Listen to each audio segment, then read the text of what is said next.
Welcome to Hey, It's Carly Rae's Book Club. This is Book Hour, where authors will talk their latest novels, reveal their writing process, and walk us through a day in their life when writing. I'm your host, Carly Rae. Today, New York Times bestselling author Kendare Blake joins us to chat about her latest book, In Every Generation. We'll find out more about this series that continues the world of Buffy the Vampire Slayer, if she has a favorite character, and when we can expect more books in this series. We'll find out more right after this. Welcome, Kendare. I'm so excited to have you on Book Hour. Tell us where you're joining us from.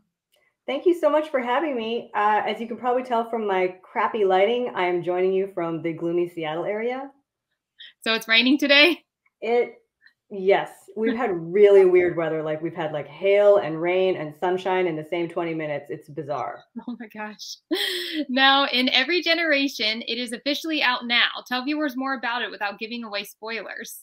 Oh, yes. So, In Every Generation is a continuation of the Buffy the Vampire Slayer TV show. So it continues 16-ish years after the series finale. And it is about Willow Rosenberg's daughter. So the daughter of our favorite witch. And something very bad happens at the annual Slayer meeting. And she is called to be the next Slayer. So it's kind of about her coming into her Slayer power and assembling her own gang of Scoobies. And really, it's just getting to spend more time in Sunnydale and the Buffy the Vampire universe. Now, did you always love the world of Buffy the Vampire Slayer? Absolutely. Yeah, I watched it like as I was growing up. So I watched it as it was coming out. So I spent, 24 episodes a year with Buffy and then agonized every summer when it went away. So yes, my bond with Buffy is very strong. Now, did you have a series? Did you watch the whole series before you wrote again? I did. Well, actually, I didn't have time. We were kind of on a crash schedule with this book. When I came on board, they wanted to get it out for Buffy's 25th anniversary, which was last month. And I'm like, so they wanted it out in January, a couple months ahead of time. So I only had like 3 months to draft it, I think. And I had to start right away after I was on the project. So I started watching, but I had to start writing the book when I was in like season 2.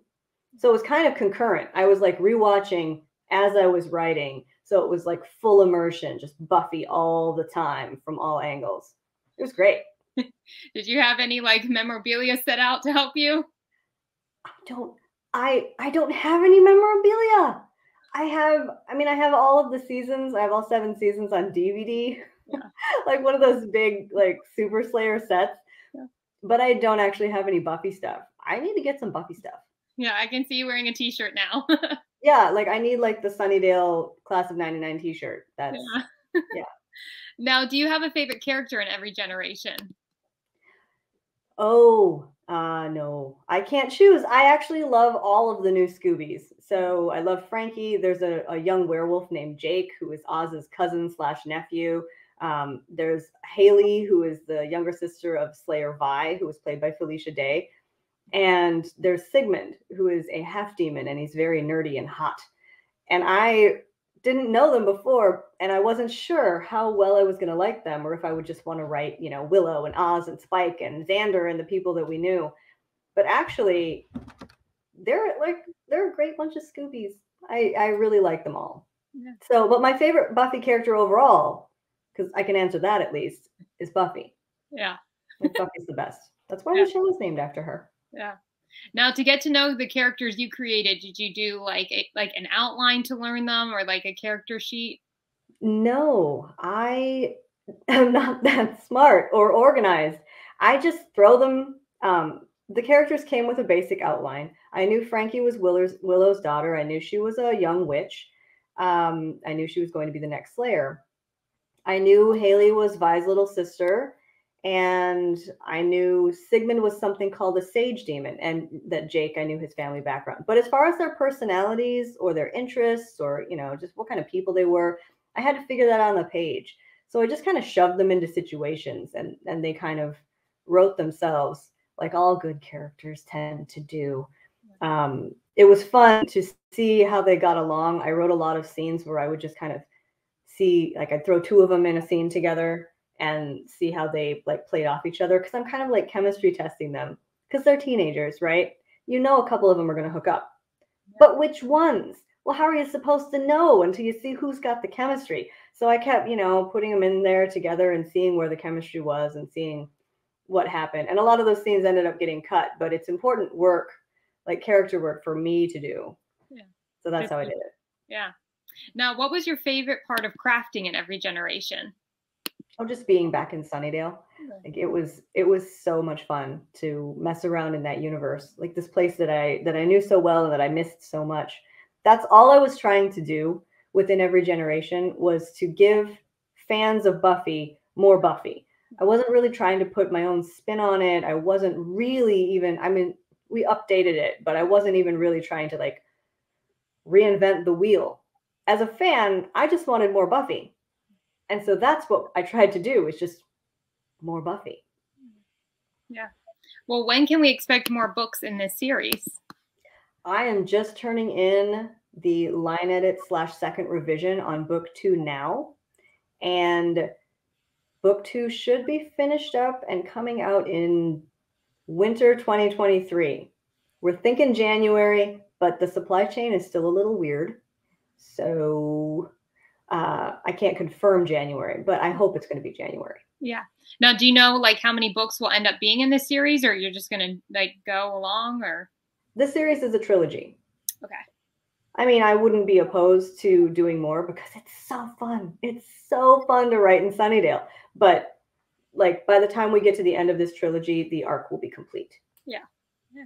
Well, there you have it. You heard Kendare talk all things in every generation. Stay tuned, because when we come back, we'll find out more about Kendare's writing process.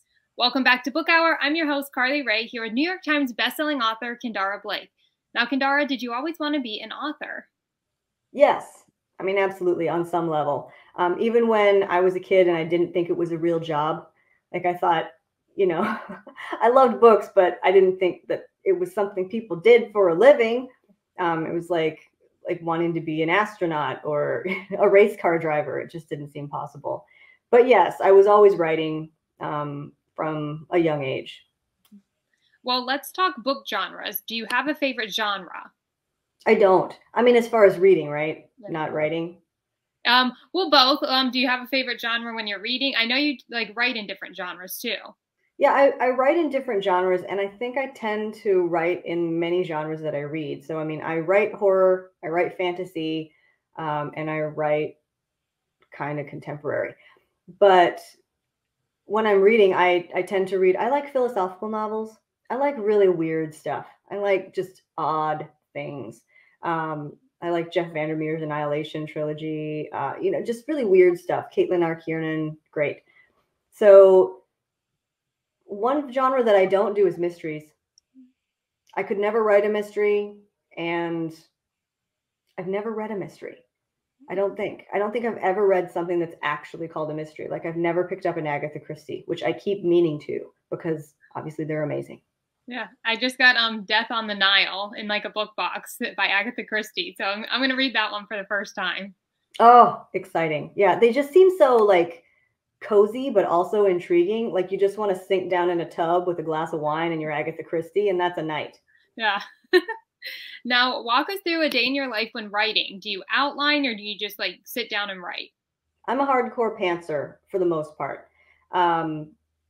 I usually have an idea of some of the things that need to happen in it, but I don't outline. I just kind of keep it in my mind, and then I just go. So when I'm writing, I'm here, I'm at this desk, and several hours. I have a really low word count goal. Like it's kind of sad, but enough of those add up and you get a book. So it's fine. But then you always hit your word count every day.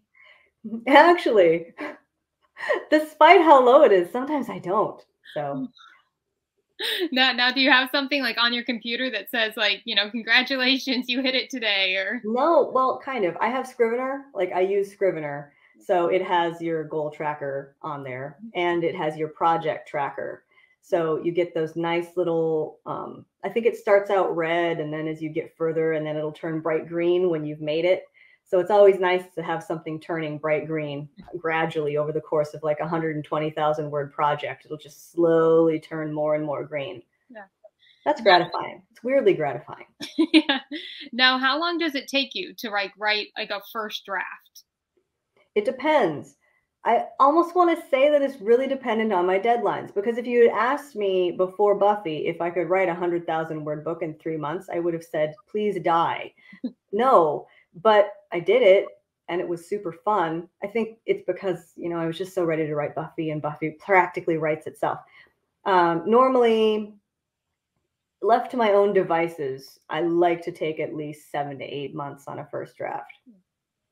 And that gives you enough time to like learn about the characters and everything. Yeah, and my first drafts are still usually very messy. Like, just not even messy, but just not right. The story ends up going in different directions. I end up, pulling out subplots or just completely changing things. But that first draft where I just write super slow and super carefully and try to get to know everybody, I like at least 7 to 8 months. Mm-hmm. Now, how important is it for you to connect with readers on social media? I think my publisher would say it's very important. But I'm super bad at it. I forget to take pictures. I am a terrible photographer. So when I try to stage stuff, I'm like, this looks stupid. So yeah, I'm social media challenged. But luckily everybody on like Instagram seems to be really nice about it. So it's not so bad. Like, I can post my ugly pictures and everybody's like, oh, it's so pretty. I'm like, you're nice. Well, Kendare, thank you so much for joining Book Hour. Before I let you go, tell viewers where they can find you on social media. These days, I'm mostly on Instagram, so at Kendare Blake. I'm also on Twitter at Kendare Blake, but I don't tweet much. But if you do tweet me, I'll tweet you back. Okay. Well, there you have it. You heard Kendare. Kendare's handles are in the description below. Kendare, thank you so much for joining Book Hour. And for those watching, I hope you have a great day.